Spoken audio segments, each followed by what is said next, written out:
Bismillahirrahmanirrahim. Allahumma aftah alaina hikmataka wanshur alaina min hazaini rahmatika ya arhamar rahimin. InsyaAllah pada pertemuan kali ini kita akan sambung pembelajaran kita Pendidikan Islam tahun 1 yang bertajuk Rasulullah sallallahu alaihi wasallam ikutanku. Baiklah murid-murid, anda boleh rujuk buku teks pada halaman 135 hingga 137. Baiklah, mari kita lihat paparan berikutnya. Berikut merupakan objektif pembelajaran. InsyaAllah di akhir pembelajaran, murid-murid akan dapat: pertama, mengetahui dalil ataupun bukti selawat ke atas Nabi Muhammad sallallahu alaihi wasallam. Kedua, murid-murid dapat memahami maksud selawat dan contoh selawat ke atas Nabi sallallahu alaihi wasallam. Ketiga, murid-murid dapat mengenal pasti kepentingan selawat ke atas Nabi Muhammad sallallahu alaihi wasallam. Keempat, murid-murid dapat mengenal pasti adab berselawat dan adab terhadap Nabi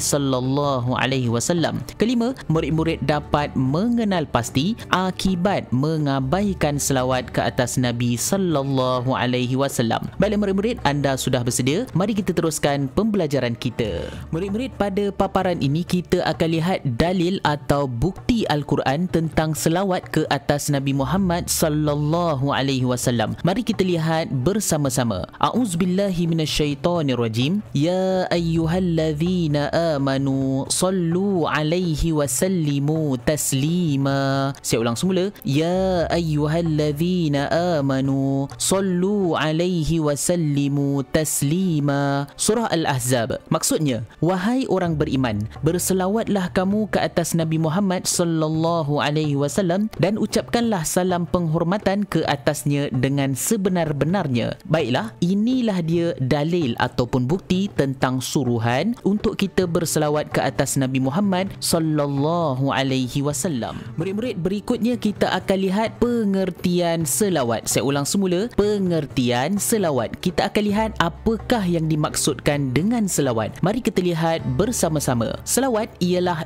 doa atau pujian untuk memohon keberkatan ke atas Nabi Muhammad sallallahu alaihi wasallam. Saya ulang semula, selawat ialah doa atau pujian untuk memohon keberkatan ke atas Nabi Muhammad sallallahu alaihi wasallam. Inilah dia yang dimaksudkan dengan selawat. Mari kita lihat bagaimana contoh selawat, bagaimana cara untuk kita berselawat. Kita akan lihat bersama-sama. Allahumma salli ala sayyidina Muhammad wa ala ali sayyidina Muhammad. Saya ulang semula. Allahumma salli ala sayyidina Muhammad wa ala ali sayyidina Muhammad. Maksudnya, ya Allah, berilah kesejahteraan ke atas Nabi Muhammad sallallahu alaihi wasallam dan ahli keluarga baginda. Inilah dia contoh ataupun cara untuk kita berselawat. Mudah-mudahan kita dapat beramal dengan selawat ini, insya-Allah. Baiklah, pada paparan ini kita akan lihat kepentingan selawat ke atas Nabi Muhammad sallallahu alaihi wasallam. Saya ulang semula, apa yang penting sangat kalau kita berselawat ke atas Nabi Muhammad sallallahu alaihi wasallam. Jadi kita akan lihat bersama-sama. Kepentingan pertama ialah memupuk rasa cinta kepada Nabi Muhammad sallallahu alaihi wasallam. Kepentingan kedua ialah mendapat ganjaran pahala dari Allah Subhanahu wa taala. Kepentingan yang ketiga ialah kita akan mendapat syafaat dari Nabi Muhammad sallallahu alaihi wasallam. Inilah dia kepentingan selawat ke atas Nabi Muhammad sallallahu alaihi wasallam. Seterusnya kita akan lihat adab berselawat ke atas Nabi Muhammad sallallahu alaihi wasallam. Apakah adab berselawat ke atas Nabi Muhammad sallallahu alaihi wasallam? Mari kita lihat bersama-sama. Pertama, menyebut lafaz selawat dengan betul. Caranya adalah Allahumma salli ala sayyidina Muhammad wa ala ali sayyidina Muhammad. Kedua, memahami dan menghayati selawat tersebut. Ketiga, dilakukan dengan ikhlas. Dan keempat, berselawat penuh dengan kasih sayang. Inilah dia adab-adab ketika mana kita berselawat ke atas Nabi Muhammad sallallahu alaihi wasallam.